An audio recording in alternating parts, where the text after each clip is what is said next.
प्रभु रामचंद्र भगवान की जय।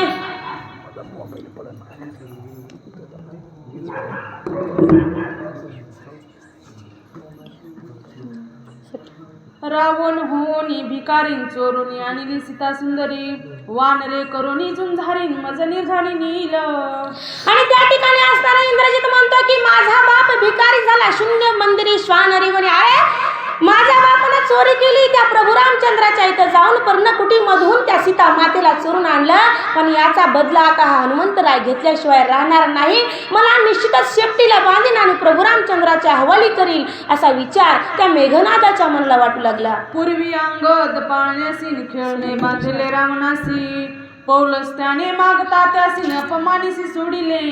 आणि मग त्या ठिकाणी आता इंद्रजिताला त्याच्या बापानं काही सांगितलं असेल लहानपणी की बाबा माझी अशी फजिती झालती तशी फजिती झालती। मग त्या मेघनादाला त्याच्या बापाचा तो इतिहास आठवला आणि त्या ठिकाणी मेघनाद स्वतःच्या मनाला म्हणू लागला की त्या वालीनं ज्यावेळेस चतुसमुद्राचं स्नान करत असताना 4 समुद्राचं स्नान सकाळी उठल्या उठल्या वाली करायचे आणि त्या ठिकाणी त्या वालीला पकडण्यासाठी रावण आला होता, त्यावेळेस वालीनं काखेमध्ये धरलं होतं त्या रावणाला आणि धरून घरी नेलं आणि नेऊन अंगदाच्या पाळण्यावरती बांधलं होतं। आणि पाळण्यात बांधल्यानंतर काय नुसता झोका खेळला नाही वरी, त्या ठिकाणी अंगद असणारे त्या ठिकाणी लघवी करायचे, ते असणारे त्या रावणाच्या तोंडावर जायचं, अनेक प्रकारची विटंबना त्या ठिकाणी त्या रावणाची झाली होती। मग आता त्या ठिकाणी मेघनादाला त्या इंद्रजिताला वाटतंय की निश्चितच माझी सुद्धा अशीच गती होईल माझ्या बापासारखी। पण काय झालं, पौलस्त्य ऋषी जे काही होते जे असणारे त्या रावणाचे त्या वडील होते, त्या वडिलांनी काय केलं, त्या वालीजवळ गेले, क्षमा याचना मागितली आणि रावणाची सुटका करून घेतली असा विचार तो एक इतिहास त्या मेघनादाच्या मनाला आठवू लागला। का तर माझी सुद्धा अशी फजिती होती का काय अशी भीती मेघनादाला वाटते। मुंडोनिया खांडमिशीन मसी लावणी दशमुखांसी, 5 पाट काढोनी शिरासीने सालंकेसी जुगारीला। आणि मग काय झालं, त्या रावणाची असणारी खूप दुर्दशा केली त्या किष्किंधा नगरीतल्या त्या वानर लोकांनी। कशी केली, एकतर असणारा पाळण्याला असणारा टांगलावरती आणि पुन्हा ज्यावेळेस पौलस्त्य ऋषी त्या ठिकाणी त्या रावणाची सुटका करण्यासाठी आले त्यावेळेस त्या ठिकाणच्या वानरांनी काय केलं तर त्या रावणाच्या दाढी-मिशा भादरल्या, व्यवस्थित भादरल्या नाही, पुन्हा खालीवरी पायऱ्या केल्या त्याच्या, पुन्हा तोंडाला असणारं काळं घोळसवलं आणि तसं घोळसून त्या पौलस्तीच्या त्या समजा त्याला असणार त्या स्वाधीन केला आजोबाच्या असं कथेत वर्णन येतंय। पडता लंकेची चौबारण भुरो लाविला दशशिरा, कोणावरी लहान थोरा लंकेश्वराती लाज। आणि मग काय झालं, त्या असणाऱ्या किष्किंधा नगरीतल्या वानरांनी असणाऱ्या रावणाची दुर्धर अशा प्रकारची विटंबना केली, विटंबना करून असणारा फेकून असणारा त्या लंकेमध्ये दिला। पण त्या रावणाचं एक म्हणजे असणारा एक त्याचं नशीब म्हणून असणारं त्या लंकेमध्ये ज्या काही स्त्रिया होत्या त्या स्त्रियांनी वरच्यावर असणाऱ्या रावणाला झेललं आणि असं त्या ठिकाणी वर्णन नाथबाबा सांगतात। मज धरोनी नेल्या पाटीन माझी होईल ऐशीच गोष्टी, वानर नाटोपे जगजेटीन पुच्छे पाटी पुरविली। आणि मग त्या ठिकाणी इंद्रजित म्हणतो की बाबा माझी सुद्धा अशीच गोष्ट व्हायच्या मार्गावर दिसते, माझी सुद्धा अशीच विटंबना होईल, मी आता काय करू। आणि मला जर असणारा या हनुमंतरायाने शेपटीत बांधून रामाजवळ नेलं तर अशीच माझी सुद्धा पुढं फजिती माझ्या डोळ्यासमोर मला दिसते असं इंद्रजित म्हणतोय। पुच्छी बांधोनी तत्वता गोष्टीन वानर नाटोपे जगजेठी, पुच्छे पाठी पुरविली मज धरोनी नेल्या पुच्छी बांधोनी तत्वतान मज हनुमंते धरुणी नेता, धावण्या कोणी नये सर्वतान परमचिंता इंद्रजिता। आणि त्या ठिकाणी आता त्या इंद्रजिताच्या मनाला एक विचार येतोय, खंत वाटते की आता नेमकं पुढं काय होईल आणि मला जर त्या हनुमंतरायाने शेपटीत जर बांधून नेलं आणि प्रभू रामचंद्राच्या हवाली केलं तर मला इथं सोडवायला कोण येईल, माझी सोडवणूक कोण करील, मला या संकटातून कोण वाचवील असा विचार त्या मेघनादाच्या मनात येऊ लागला। अखयाच्या कैवरासीन कोणानं येव वानरापासी, मज बांधोनी नेता पुच्छीन धाके धावण्यासी कोणी नये। आणि त्या ठिकाणी मेघनाद म्हणतो की माझा भाऊ जो काही अखया कुमार आहे, या अखया कुमाराला त्या हनुमंतरायाने मारलं त्यावेळेस कुणी आलं नाही त्याला सोडवण्यासाठी, तो असणारा त्याला स्वतःचा जीव गमावा लागला आणि मला इथं कोण सोडील, ज्या ठिकाणी माझ्या भावाचंच कोणी रक्षण केलं नाही त्या ठिकाणी माझं रक्षण करायला कोण येईल असा विचार त्या मेघनादाला वाटू लागला। होय सधाक घेऊन पोटी रणी वानरा देऊन पाठी, इंद्रजित पळे उठा उठी पुच्छासाठी धाकोनी. आणि त्या ठिकाणी असताना इंद्रजिताच्या मनाला वाटू लागलं की बाबा मी आता काय करू, कशी पळवाट काढू. आणि मग आता इंद्रजिताला वाटू लागलं की मी नेमकं आता पळून जातो, कुठं पळून जाऊ, काय करू. पण त्या असणाऱ्या हनुमंतराय एवढा असणारा दुर्धर होता, एवढा असणारा बलाढ्य बलशाली असणारा हनुमंतराय आहे. त्या हनुमंतरायानं काय केलं, जे काही रणांगण होतं, युद्धधर्म त्या ठिकाणी ज्या ठिकाणी सुरू होतं त्या ठिकाणी संपूर्ण शेपटीचा वेढा मारला होता. ज्याप्रमाणे शाळेला कसं कंपाऊंड असतं ना भिंतीचं, तसंच एक प्रकारे त्या रणांगणावरती त्या हनुमंतरायाने त्या शेपटीचं कंपाऊंड केलं होतं. आणि मग इंद्रजिताला वाटू लागलं की मी आता काय करू. पळून जाण्याचा जर मनामध्ये विचार आणला तर ही शेपटी समोर आडवी येते असा विचार मेघनादाला वाटू लागला. हो पळताना पळवे पुढे पडिले पुछांचे बिरडे तेथिले विवरा माझे दडे बहुमाकडे गांजिले. आणि त्या ठिकाणी हनुमंतरायाचं समोर विघ्न दिसू लागलं त्या इंद्रजिताला. आता काय करू, कुठं पळून जाऊ. आणि मग हनुमंतरायांचं असणारा त्या शेपटीचं बिरडं होतं, त्या बिरड्यातून तर असणारा बाहेर निघता येत नाही. मग त्या मेघनादाला एक गुप्त विवर सापडलं, एक छिद्र सापडलं. आणि त्या छिद्रामध्ये असणारा तो हे असणारा मेघनाद शिरून असणारा म्हणू लागला की अरे खूप गांजलं रे मला त्या वानरानं. हो दुस्तर धाक घेऊनी मनी गुप्त विवर शोकवनी इंद्रजिता तेथे गेला पळोनी आती दडोनी राहिला. आणि त्या ठिकाणी असणारा तो इंद्रजित खूप दुःखी झाला. दुःखी होऊन असणारा तो असणार त्या विवरामध्ये अशोक त्या ठिकाणी वयमध्ये त्या अशोकवनाच्या ठिकाणी अशोकवनी त्या विवरामध्ये असणारा तो मेघनाद दडून त्या ठिकाणी राहिलेला आहे असं वर्णन येत आहे. हो लागो नये पळत्या पाठी हे तव स्वधर्म युद्ध गोष्टी इंद्रजिता मारणे नाही पोटी या लागी पाठीन लागीची. आणि त्या ठिकाणी असणारा हनुमंतरायाला समजलं की असणारा हा मेघनाद असणारा लपून बसलाय, पण त्याच्या पाठी असणारे आमचे हनुमंत लागले नाही का. युद्धधर्म सांगतोय की पळून जाणाऱ्याच्या पाठीमागं पळायचं नाही, स्वधर्मानं युद्ध करायचं. मग हनुमंतराय सुद्धा त्या मेघनादाच्या मागं गेले नाहीत आणि त्यांनी असं लक्षात आणलं की मी याला मारणार नाही, याला सोडलंय म्हणून. हो पुच्छ म्हणे गा कपिनाथा कोंडोनी राखले सैन्य समस्ता तू भागलासी इंद्रजित दमिता मज युद्धार्था दे आज्ञा. आणि त्या ठिकाणी तो मेघनाद लपून बसल्यानंतर हनुमंतराय म्हणतात की मी तुला सोडलं का, तर तुला मारणारा माझा असणारा त्या ठिकाणी प्रभू रामचंद्राचा असणारा बंधू लक्ष्मण हा तुला मारणार आहे, मी तुला सोडलंय त्या ठिकाणी.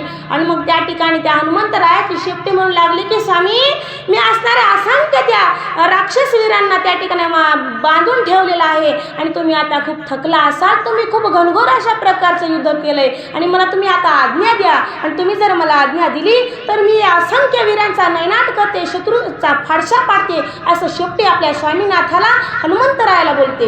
हो हनुमान म्हणे तुझे निबळे म्या महावीर मारिले खळ आता निर्दाळू हे दळ रण कल्लोळ विचारली. आणि त्या ठिकाणी हनुमंतराय म्हणतात की शेपटीला अगं आदिशक्ती तुझ्यामुळं असणारं मी असंख्य वीरांना त्या ठिकाणी मारू शकले, तुझं खूप मोठं मला सहकार्य आहे, पण आता असणारं आपण दोघं मिळून या उरलेल्या सर्व राक्षसांचा विनाश करूस असं त्या ठिकाणी हनुमंतराय आपल्या शेपटीसोबत अनेक हितगुज बोलू लागले आहेत. मी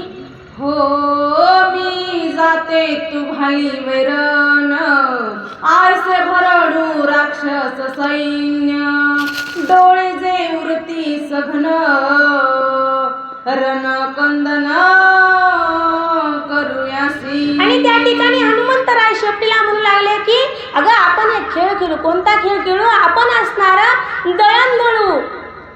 हनुमंतराय म्हणतात शेपटीसोबत आपण दोघं दळण दळू, मी दळतो तू त्यात वैरण घाल आणि वैरण घातल्यानंतर जो काही असणारा पीठ पडल त्याचा उद्धार होईल आणि जे काही डोळ बाजूला राहील त्याच्यासोबत सशस्त्र अशा प्रकारे आपण युद्ध करू आणि युद्ध करून त्यांचा नैनाट करू असं त्या ठिकाणी हनुमंतराय आणि शेपटीला बोलतायत. हो करावया सैन्य संहार कपी पुच्छासी करोनी विचार मग दिदला भुभुकार राक्षस भार खवळला. आणि त्या ठिकाणी हनुमंतरायांचा आणि त्या शेपटीचा एक विचार झाला. दोघांनी विचार केला की आपण दोघजण असणार मिळून या राक्षस सैन्याचा त्या ठिकाणी वध करू, यांना मारू त्या ठिकाणी. आणि मग तसा विचार केल्यानंतर प्रभू रामचंद्राचा भक्त निष्ठावंत हनुमंतराय त्यांनी एक उपकार केला. कसा केला? प्रभू रामचंद्र भगवान की जय असा त्या ठिकाणी भूपकार केला. आणि भूपकार केल्यानंतर असताना तो आवाज सगळीकडे असताना दुमदुमला असं नादबाबा म्हणतात. हो येता देखोनी हनुमंत राक्षस वीर समस्त हो एक भूत शस्त्रे वर्षत समकाळ. आणि त्या ठिकाणी हनुमंतराय युद्धासाठी सज्ज झाले. त्यांनी भूभुपकार केला. त्यावेळेस काय झालं, जे काही राक्षसवीर होते त्यांच्या लक्षात आलं की आता हनुमंतराय आपला डाव साधणार, आपल्याकडे येणार. त्यावेळेस त्या सगळ्या राक्षसवीरांनी हातामध्ये धनुष्यबाण घेतला. जे काही शस्त्रे होते ते शस्त्र घेतले आणि हनुमंतरायासोबत युद्ध करण्याचा प्रयत्न ते करू लागले आहेत. हो बाणी खिळले पृथ्वीसी शस्त्रे न समाती आकाशी शस्त्री बुजिले हनुमंतासी विरी राक्षसी गर्जनी. आणि त्या ठिकाणी काय झालं, हनुमंतरायाला त्या असणाऱ्या सगळ्या राक्षसवीरांनी बघितलं आणि राक्षसवीर म्हणू लागले की आता आपण सगळेजण मिळून या हनुमंतरायावरती घाला घालू. सगळ्यांनी शस्त्र सोडले.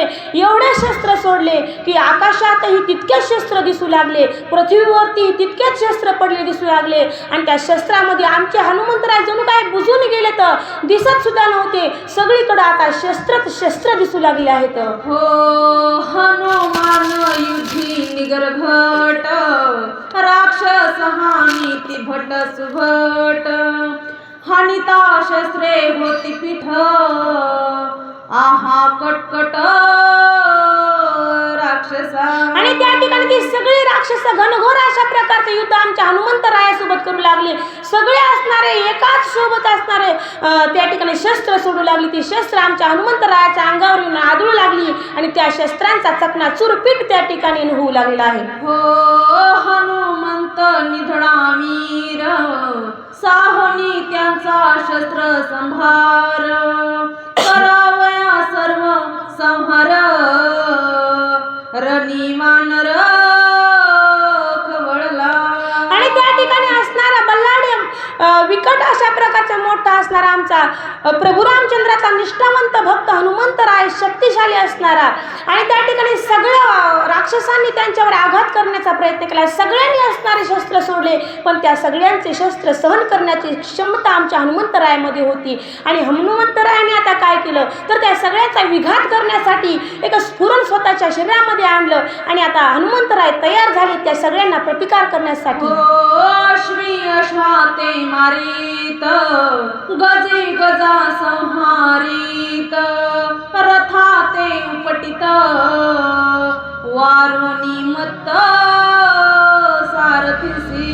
आणि त्या ठिकाणी हनुमंतराय आता खवळले. त्यांना सुद्धा असणारा राग आला आणि हनुमंतरायानं काय केलं, त्या ठिकाणी घोडे उचलले, घोड्यावरती आदळले, हत्ती घेतले, हत्ती उचलून हत्तीवरती आदळले आणि सारख्या सगट रथही उचलले आणि त्या दुसऱ्या रथावरती आदळले. आणि अशा प्रकारचा विनाश त्या ठिकाणी आमचे हनुमंतराय त्या रणांगणावरती करू लागलेला आहे. पायांचा पायी रगडीत विरे वीर पै झोडीत ध्वज शस्त्रे छत्रे मोडित रणी पाडित महामारे. आणि त्या ठिकाणी हनुमंतराय काय करू लागले, त्या ठिकाणी हत्ती घोड्यांना उचलून एकमेकांवरती आदळू लागले, त्यांना मारू लागले. आणि जे काही पायदळी असणारं खाली सैन्य होतं त्या सैन्यांना पायानं चेंगरून मारू लागले. आणि त्या ठिकाणी जे काही आणखी सैन्य आहे त्या सैन्यांना सुद्धा असणार ते मारू लागले. पुढची यार लक्षात नाही राहील, डबल वाचा अर्धी ध्वजशस्त्रे छत्री मोडीते. आणि त्या ठिकाणी हनुमंतराय काय म्हणू लागले का राक्षसांचा झेंडा ठेवायचाच नाही, त्यांचे छत्र चामर त्यांचा झेंडा असणारा हनुमंतराय खुडून मोडून त्या ठिकाणी टाकू लागले. जो काही राम म्हणतोय त्या राम म्हणणाऱ्यालाच फक्त ठेवायचं आणि जो काही राक्षस आहे त्याला मारायचं असा नेम आमच्या हनुमंतरायनं धरला. हो हनुमान युद्ध करी भिन्न पुच्छे करी भिन्न कंदन तेही ऐका सावधान रण मर्दन पुच्छाचे. आणि त्या ठिकाणी नाथबाबा म्हणतात की हनुमंतराय सुद्धा एकीकडे युद्ध करू लागले, शेपटी दुसरीकडे युद्ध करू लागली. आणि हनुमंतराय कशा प्रकारे युद्ध करतात, ती शेपटी कशा प्रकारे युद्ध करती, हा सगळा वृत्तांत मी तुम्हाला सांगतो ऐका. हो शायशी प्रैते मत हस्ती पुच्छे उपटवणी मारती हस्तींच्या पिष्ट केल्यास्थी रण समाप्ती गजदळा. समजलं नाही बघ मला. हो शायशी प्रयुते मत हस्ती पुच्छे उपटवणी मारती हस्तीच्या पिष्ट केल्यास्थी रण समाप्ती गजदळा. आणि त्या ठिकाणी जे काही मत्त अशा प्रकारचे हत्ती होते, जे काही असणारे रागीट हत्ती होते आणि असणारे त्या हत्तीला सुद्धा असणारे हनुमंतराय धरून आदळू लागले, त्यांना मारू लागले. असं त्या ठिकाणी सगळं काही मला ओवीचा अर्थ सांगता नाही आला, पण जितका सांगायचं तितकं समजा सांगितलं, बाकी तुम्ही तुमच्या मनात समजून घ्या. हो विदारिता कुंभस्थळा विखरा होय गुज मुक्त फळा त्याची रण रंगी रंगमाळा अति सोहळा युद्धाचा. आणि त्या ठिकाणी हनुमंतरायाने काय केलं, जे काही त्या रणांगणावरती हत्ती होते त्या हत्तीच्या शेपटीला त्यांनी सगळ्या हत्तींच्या शेपटीला सोबतच धरलं. ते हत्ती असणारे गर गर गर गर अशा प्रकारे ते आकाशात झुरकावले, झुरकावून दम दिशून पृथ्वीमध्ये आदळले. आदळल्यानंतर काय झालं, ज्या काही हत्तीच्या डोक्यामध्ये एक बिंदू होते, एक मोती होते, ते असणारे त्या रणांगणावरती पडले आणि त्या मोत्यांची त्या असणाऱ्या त्या हत्तींच्या हाडांची एक रांगोळी त्या रणांगणावरती शोभून दिसते. हो पुच्छारी घोणी सैन्य तळी महावीरा बांधोनी मोळी उपडी त्यासी भूतळी करी रांगोळी तळिल्याची. आणि त्या ठिकाणी त्या शेपटीनं काय केलं, जे काही रणांगणावरती राक्षसवीर होते त्या राक्षसवीरांची तिने असणाऱ्या शेपटीने मोळी बांधली आणि गरगर अशा प्रकारचे त्या राक्षसवीरांची मोळी बांधून फिरवलं आणि पृथ्वीवरती दम दिशेने आदळलं आणि त्या राक्षसांची राख रांगोळी शेपटीने केली आहे म्हणतात. अश्वतर खर उष्ट्र पुच्छी बांधोनी अपार तळी उभे अश्व संभार घाई चकचुर करी त्यांचा. आणि त्या सुरुवातीचं कोणतं त्या ठिकाणी अश्वतर, त्या ठिकाणी गाढव उष्ट्र असं त्या ठिकाणी घोडे, त्या ठिकाणी सगळ्यांना असणार त्या शेपटीनं धरलं, त्यांना असताना मारलं. आणि जे काही पायदळी असणारे आणखीन राक्षसवीर होते, जे काही प्राणी होते हत्ती घोडे, त्या ठिकाणी जे काही असणारे सैन्यामध्ये लागणारे प्राणी होते, जे काही राक्षस होते, त्यांचा नैनाट त्या असणाऱ्या शेपटीनं करायला सुरुवात केली. हो कपी पुच्छांचा महामार रणी उठीला हाकार येरीकडे हनुमान वीर करी रण मार. आणि त्या ठिकाणी त्या रणांगणावरती असणाऱ्या हनुमंतरायाचा पराक्रम एकीकडे, त्या शेपटीचा पराक्रम एकीकडे, आणि दोघांनी मिळून त्या असणाऱ्या त्या राक्षसवीरांवरती घाला घातला. त्यांना दोघंही मारतात, उचलून आदळतात, कोणाला लाता बुक्क्या हाणून मारतात. आणि हे दोघंही असणारे शेपटी आणि हनुमंतराय त्या सगळ्या राक्षसवीरांच्या आघाताला पेटलेले होते. आणि म्हणून त्या रणांगणावरती सगळीकडे हाहाकार झालेला आहे. काय करावं काय करावं कोणाला सुचेन असं झालेलं. रागे हणिता थापडी वीर मारित लक्ष कोडी कोट्यान कोटी पायी रगडी मुष्टी पडी पाडी असंख्य. आणि त्या ठिकाणी हनुमंतरायाला खूप राग आला, कोणाला चापटा मारू लागले, कोणाला बुक्क्या मारू लागले. आणि रागामध्ये असंख्य कोट्यानु कोटे वीरांचा त्या ठिकाणी नायनाट आणि आमचे हनुमंतराय त्या रणांगणावरती करू लागले आहेत. बहुत चिर फाळी न खांगरी आळके मारील जानू चक्री जानवा पान बहुता मारी अर्धचंद्री पयके. आणि त्या ठिकाणी हनुमंतराय काय करू लागले, त्यांना खूप राग आले. त्या ठिकाणी युद्ध करतायत आणि युद्ध करत असताना काही वीरांना असणारे ते एकमेकांना धरून आदळू लागले. कोणाला त्या ठिकाणी लाता मारतायत, कोणाला कोपर खेळ्या मारतात, तर कोणाला गरगर अशा प्रकारचं भिंगून स्वतःच्या मांडीवरती आदळून मारतात. वेगवेगळ्या प्रकारचं युद्ध त्या राक्षसांसोबत आमचे हनुमंतराय करतात आणि त्यांचा विनाश करतायत म्हणतात. हो आवळणी उराउरी वीर मारित शत सहस्त्री तडवे हानुनी उपरापरी लक्षांतरी मारित. आणि त्या ठिकाणी हनुमंतराय काय करू लागले, एकमेकांवरती शत्रूंना आदळायचं. तसं जमलं तर जमलं, पुन्हा असणारं त्या शत्रूंना स्वतःच्या असणारं छातीला धरायचं, आवळायचं आणि आवळून त्यांना मारायचं. वेगवेगळ्या प्रकारचं त्या ठिकाणी युद्ध आमच्या हनुमंतराय त्या शस्त्रूंसोबत त्या ठिकाणी करू लागले आहेत. हो देता भूकार प्रबळ रणी उठीला हलकलोळ भेने करोनी मूत्रमळ प्राण तत्काळ सांडिला. आणि हनुमंतराय असणारं घनघोर अशा प्रकारचं युद्ध त्या लंकेच्या रणांगणावरती करू लागले. तर असंख्य कोट्यानुकोट्य असणाऱ्या त्या राक्षस वीरांचा नायनाट आमच्या हनुमंतरायाने केलेला आहे. आणि त्या ठिकाणी एक गर्जना झालेली भूभुपकार आमचे हनुमंतराय करतात. प्रभू रामचंद्र भगवान की जय. त्या ठिकाणी प्रभू रामचंद्राचं नाव त्या हनुमंतरायाच्या मुखामध्ये सतत भूभुपकार करतात आणि शत्रूंचा नायनाट त्या ठिकाणी करतात. हो हनुमंताचे गिरा गजरे आक्रम दोन्ही वाजी कुंजरे रणी निमाली अपारे लक्षांतरे वीरश्रेणी. आणि त्या ठिकाणी त्या हनुमंतरायाचा भूपकार ते सगळेजण असणारे ऐकू लागले. त्या ठिकाणी राक्षसांच्या तर कंठाळ्या बसल्याच, पण हत्तींच्या घोड्यांच्या सुद्धा त्या ठिकाणी कंटाळ्याला बसल्या. आणि सगळ्याजणांना आता पिसाळून गेल्यासारखं वाटू लागलं. नेमकं काय होतंय, किती मोठं दुर्धर अशा प्रकारचं संकट त्या राक्षस वीरांवरती कोसळलेलं होतं. हो भोवता पुछांचा वर्त मध्ये मारित हनुमंत झाला सैन्यांचा अंत आला प्राणांत राक्षसा.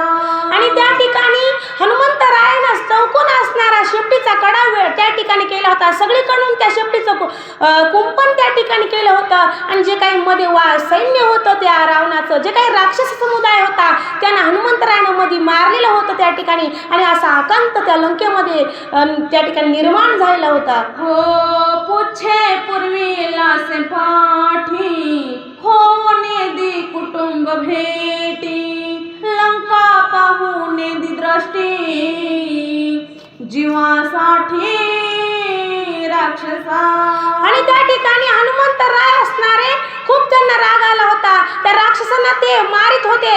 त्यांना असणारं त्यांच्या कुटुंबाची सुद्धा भेट होऊन देत नव्हती. काही लोकांना मुलांना भेटायचं होतं, बाळांना भेटायचं होतं, कोणाचं नवीन लग्न होतं, कोणाला नवीन नातू झाला होता, फलाना बिस्ताना सगळ्यांना खूप मोठा परिवार होता. पण हनुमंतराय त्यांना स्वतःच्या कुटुंबाची सुद्धा भेट होऊन देत नव्हते. का तर शेपटी असणाऱ्या त्या लंकेच्या द्वारामध्ये होती, ती लंकेमध्ये असणारे कोणाला जाऊन देत नव्हती. तर इकडं तर असणारा त्या हनुमंतरायानं चौकोन कडवेड्या शेपटीचा टाकला होता आणि मध्येच असणारं त्या वीरांचा, जे काही राक्षस वीर होते, त्यांचा नायनाट त्या हनुमंतराय करू लागले आहेत. रणी महामारी हनुमंत पुच्छ पळनिधी नगरांत जो तो लपे प्रेतात मिथ्या मूर्छित वीरश्रेणी. आणि त्या ठिकाणी त्या राक्षसांना काय करावं कळत नव्हतं. शेपटी तर असणाऱ्या त्या लंकेच्या महाद्वारामध्ये उभी होती, ती लंकेमध्ये जाऊन देत नव्हती. हनुमंतराय तर असणारे दिसलं की ठोकीत होते, मारूनच टाकीत होते. मग आता काय करावा. मग असणारे जे काही राक्षसवीर होते, जे काही पहिले राक्षस मरून पडले होते ना, त्यांच्या मड्याच्या मागं दडत होते. काय करावं, काय करावं, कोणताच उपाय त्या ठिकाणी चालत नव्हता. असा एक आघात त्या राक्षसवीरांवरती कोसळलेला होता. एक घाये घाबरली वेळी एक नागवी पडिली उपडीनी मेली पडी होऊन ठेली. आणि त्या ठिकाणी त्या असणाऱ्या राक्षस वीरांना त्यांच्यावरती एक संकट कोसळलं होतं. काय करावं, काय असणार गो, त्या ठिकाणी नाटक करू लागले की आपण मरून पडल्याचं नाटक करू, मग आपला हनुमंतराय मारणार नाही. तर अशी युक्ती काही असणाऱ्या राक्षसांच्या मनामध्ये येऊ लागली, पण कोणतीच युक्ती त्या ठिकाणी चालत नव्हती. तरी सुद्धा आमच्या हनुमंतराय त्यांचा त्या ठिकाणी नायनाट करू लागलेला आहे. झाडीला इंद्रजिताचा पादाडान केला सैन्याचा नितोडा, रामनामी हनुमान गाडान केला झगडा निज नेटे. आणि त्या ठिकाणी नाथबाबा म्हणतात की हनुमंतराय असणारा एक महापराक्रमी असणारा एक प्रभू रामचंद्राचा निष्ठावंत भक्त आहे. आणि या भक्तानं काय केलं तर त्या इंद्रजित असणारा जो काही अहंकार आहे, एक जे काही स्वार्थीपणा होता, मी खूप मोठा आहे, जो काही घमंड होता, तो घमंड तोडलेला आहे, त्याला हरवलेला आहे. आणि असा प्रताप त्या ठिकाणी आमच्या हनुमंतरायनं त्या लंकेच्या त्या रणांगणामध्ये केलेला आहे असं नाथबाबा सांगताय. युद्ध झाले अति कर्कशी रणी निर्दाळले समस्तांसी, हावन बाणे हनुमंतासी राक्षसांसी मारित. आणि त्या ठिकाणी नाथबाबा म्हणतात की त्या रणांगणावरती हनुमंतरायानं असंख्य त्या ठिकाणी राक्षस वीरांचा नायनाट केला. त्या ठिकाणी खूप जणांना त्या ठिकाणी मारलेलं आहे. अशा प्रकारचं घनघोर युद्ध हनुमंतरायानं त्या ठिकाणी तिथं केलेलं आहे म्हणतात. रथ भंगिले कोट्यान कोटीन मारिल्या शोभल्यांच्या थाटी, छत्रे भंगिले ती सृष्टीने ध्वजा कोटी विखरल्या. हनुमंतरायानं काय केलं, असंख्य त्या ठिकाणी कोट्यानु कोट्य असणाऱ्या त्या राक्षस वीरांचा नैनाट केला. कोट्यानु कोट्य त्या ठिकाणी हत्ती मारले, घोडे मारले, आणि घोड्यासोबत त्या ठिकाणी सारथ्यासोबत जे काही रथ होते, कोट्यानु कोट्य असणाऱ्या त्या रथांचा सुद्धा त्यांनी नैनाट केलेला आहे. जे काही रथावरती ध्वज होते, ज्या रावणाचा जो काही झेंडे होते, ते सुद्धा असणारे मोडून टाकले असं वर्णन येत आहे. अशुद्ध वाहत गडगडाटी ते चिरण नदी गाडी, जाणली प्रेतांच्या गजर करोडी महाग्राह. आणि त्या ठिकाणी नाथबाबा म्हणतात की एवढं मोठं बल्लाहाडी महापराक्रमी असणाऱ्या हनुमंतरायाचं युद्ध झालं.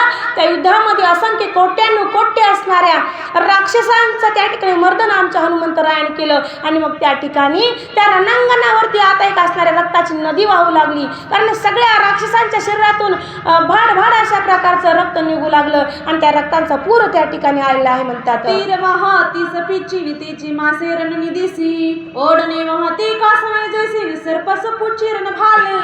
आणि त्या ठिकाणी नाथबाबा वर्णन करतात की त्या रक्ताची नदी वाहू लागली. त्या नदीमध्ये असणारे जे काही वेगवेगळ्या प्रकारची शस्त्र होती, ती शस्त्र वाहू लागली. कोणते शस्त्र असणारे, काही माशासारखे दिसू लागले, तर काय असणार जी काही असणारी ढाल होती, ती ढाल असणारी कासवाप्रमाणे चमकू लागली त्या नदीमध्ये. आणि जे काही भाले होते ते सापासारखे दिसू लागले. असं वेगवेगळ्या प्रकारचं वर्णन नाथबाबा सांगतायत.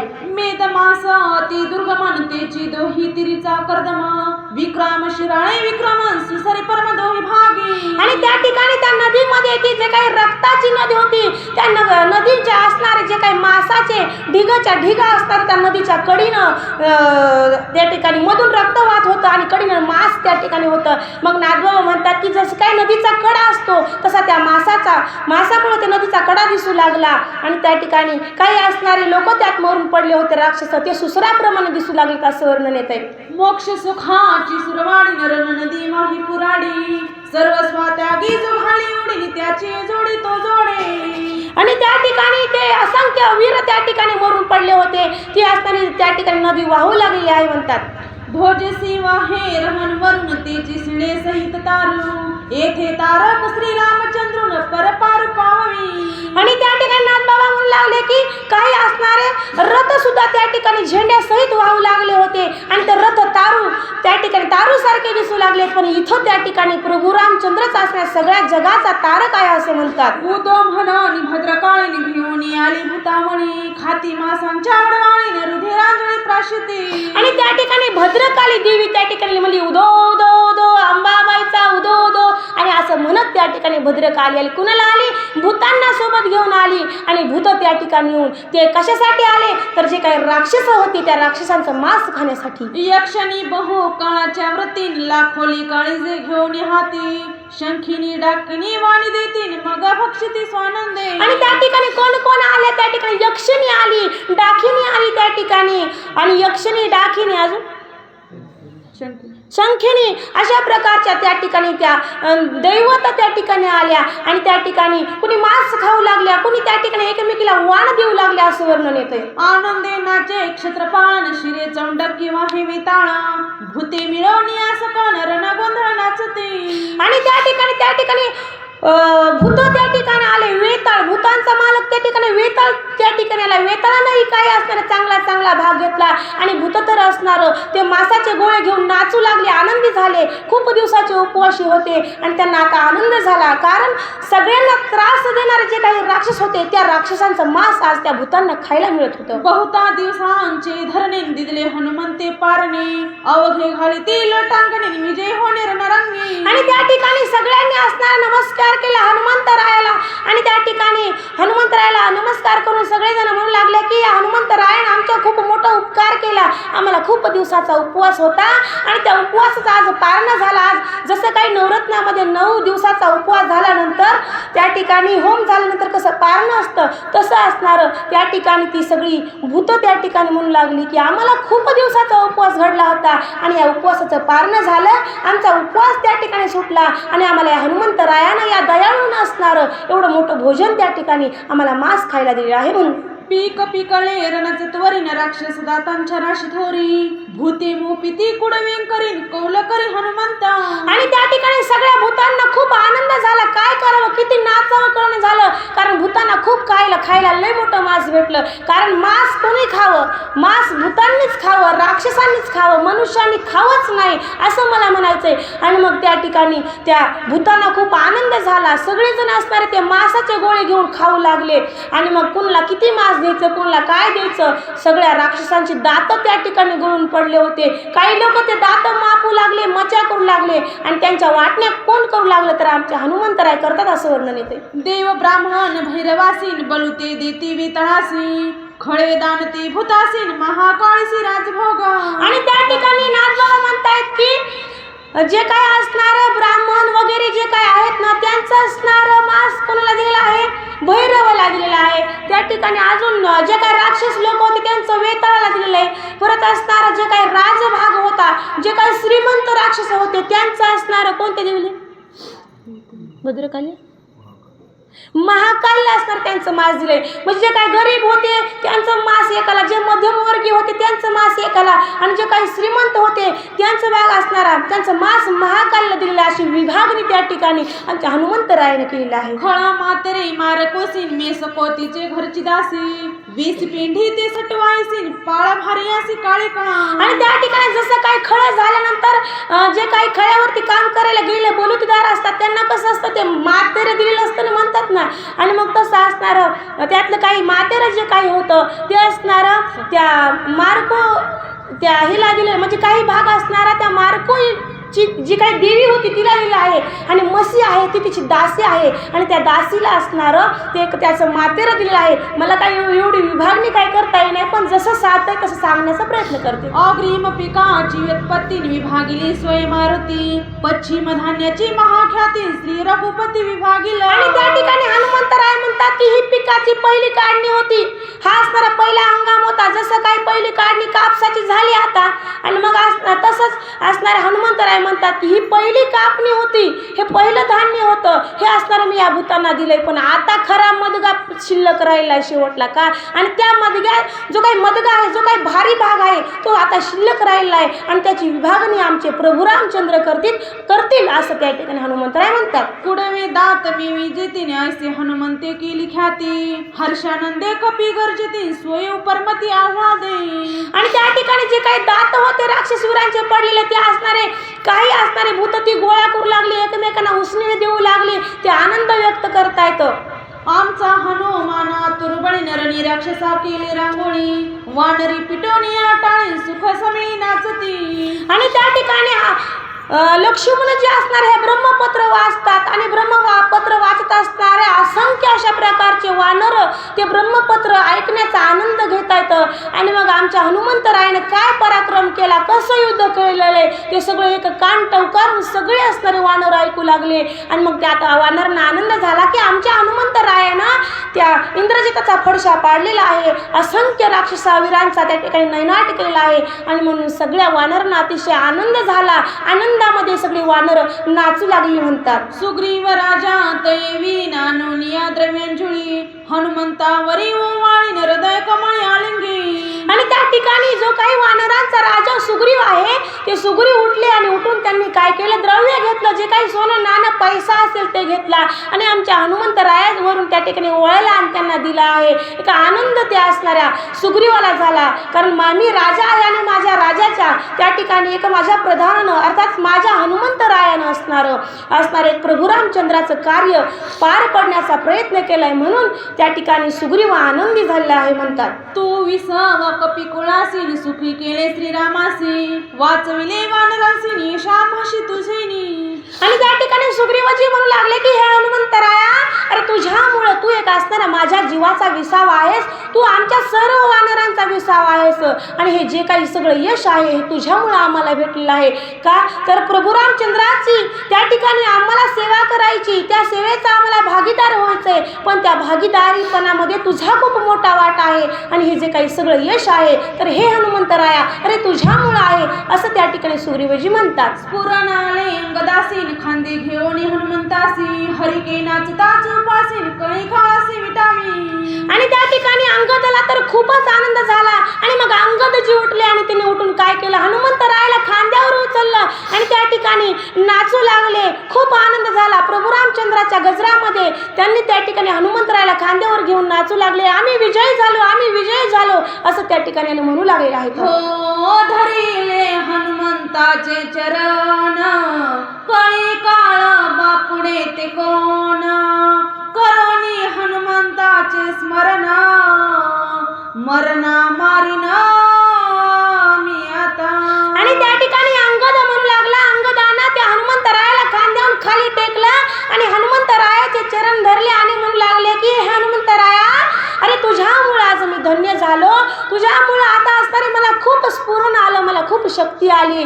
तूच जर असेल आमच्यासाठी तर मी असणार या कळी काळाला सुद्धा आवरणार नाही. त्या ठिकाणी मला असणार खूप मोठं माझं भाग्य आहे. हे हनुमंतराया, मी या कळी काळावर सुद्धा विजय प्राप्त करील. कोणासाठी, कोणामुळं तर फक्त तुझ्यामुळं, असं हनुमंतरायाला आणि अंगदजी म्हणतात. हो हनुमंताचे अगाध चरित्र, ऐकोनिया ब्रह्मलिखित, श्रीराम होनी विस्मित, आलिंगित हनुमंता. आणि त्या ठिकाणी लक्ष्मणजींनी असणारे हे ब्रह्मपत्र वाचू लागले. सगळे वानर मेळ्याने ते ऐकलं, आमच्या प्रभू रामचंद्राने ऐकलं आणि प्रभू रामचंद्राने हनुमंतरायाचा पराक्रम त्या ठिकाणी ऐकला आणि मग त्या प्रभू रामचंद्राला अतिशय आनंद झाला आणि आनंदामध्ये त्यांनी असणार त्या हनुमंतरायाला आलिंगन दिलेलं आहे, असं वर्णन येते. हो परमामृते अभिषिंचन, नेत्रद्वारा रघुनंदन, हनुमंतासी करीना आपण, स्वर्गी सुरगण विस्मित. आणि त्या ठिकाणी हनुमंतरायांनी असणारं प्रभू रामचंद्राने एकमेकाला आलिंगन दिलं. डोळ्यातून असणारे आनंदाचे अश्रू वाहू लागले. त्याने असणारा त्या हनुमंतरायाचं अभिषिंचन त्या ठिकाणी होलं. बरोबर आहे का? त्या ठिकाणी अभिषिंचन त्या ठिकाणी होऊ लागलं आणि दोघंही असणारे आनंदी झालेले आहेत. का तर हे एवढं यश त्यांना मिळालेलं आहे म्हणून. हो कृपा करील रघुनंदन, हनुमंताचे भाग्य गहन, स्वमुखे वाणी त्रिनयन, भेरी निशान लावणी. आणि त्या ठिकाणी हनुमंतरायानं असणाऱ्या स्वमुखाने स्वतःची कीर्ती सांगितली नाही, तर ब्रह्मदेवाचं एक ब्रह्मलिखित पत्र त्यांनी आणलं. ते आमच्या लक्ष्मणजींनी वाचलं. प्रभू रामचंद्राचा निष्ठावंत भक्त असणाऱ्या हनुमंतरायाचा खूप मोठा पराक्रम होता. खूप त्यांनी मोठी अशा प्रकारची सेवा केली होती, पण स्वतः मुखानं ते सांगत नव्हते की मी एवढं असणारं कार्य केलं. आणि त्या हनुमंतरायाचं सुद्धा वंदन, त्यांचं वर्णन सुद्धा त्रिनेत्र म्हणजे त्या ठिकाणी ते शंकर भगवान, त्या ठिकाणी महादेव सुद्धा असणारं करतायत असं म्हणतात. हो आलिंगिता हनुमंता, राम विसारे श्रीरामता, कपी विसरे वानरता, एकात्मता आल्हाद. आणि त्या ठिकाणी देवाची आणि भक्ताचं त्या ठिकाणी मिलन झालेलं आहे. देवभक्तांनी एकमेकाला लिंगन त्या ठिकाणी दिलेलं आहे. आणि हनुमंतराय सुद्धा स्वतःच मी कोण आहे, मी काय आहे हे विसरलेत आणि त्या ठिकाणी देव जे काही प्रभू रामचंद्र आहे ते सुद्धा विसरले आहे की मी कोण आहे. मी तू पण जाऊ दे दुरीन एकच घोंगडी पांघरू हरी. मी कोण आहे, कसा आहे, काय आहे, कोठे आहे, सगळं भान त्या ठिकाणी विसरलेलं आहे. तर आनंदी आनंद त्या ठिकाणी झालेला आहे. हो सांडोनिया मी तुफाना देवा भक्ता लिंगाना खुंटला बोला तुटेल मौना सुख संपन्ना श्रीरामे. आणि त्या ठिकाणी हनुमंत रायांनी आणि प्रभू रामचंद्रांनी एकमेकाला आलिंगन दिलं. मी तू पण त्यांचं दूर गेलं. मी कोण आहे, कुठे आहे, काय आहे असं त्या ठिकाणी सगळे विसरून गेले. त्या ठिकाणी मौन निर्माण झालं. कोणीच कोणाला बोलत नव्हतं. सगळीकडे आनंदी आनंद आणि निर्माण झालेला होता. हो निबिडानी नित्य निघोटा सुख कोंदले घनदाट नाही आधी मध्य शेवटा न चले वाटा वेदवादा.